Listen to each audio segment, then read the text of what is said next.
என் தேவனுடைய கரம் என் மேல் நன்மையா இருக்கிறதையும் ராஜா என்னோடு சொன்ன வார்த்தைகளையும் அவர்களுக்கு அறிவித்தே, அப்பொழுது அவர்கள் எழுந்து கட்டுவோம் வாருங்கள் என்று சொல்லி நல்ல வேலைக்கு கையை திடப்படுத்தினார்கள்.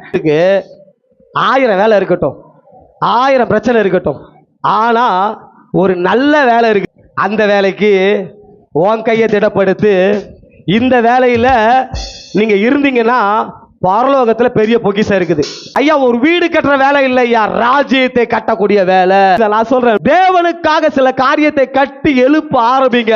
கர்த்தர் உன் குடும்பத்தை கட்ட ஆரம்பிப்பார், உன் வேலையை கட்ட ஆரம்பிப்பார், உன் பிசினஸை கட்ட. அதான் வசனம், எழுந்து கட்டுவோம் வாருங்கள். இன்னைக்கு அந்த கட்டக்கூடிய சூழ்நிலைகள் சபைக்குள்ள வரணும் ஐயா.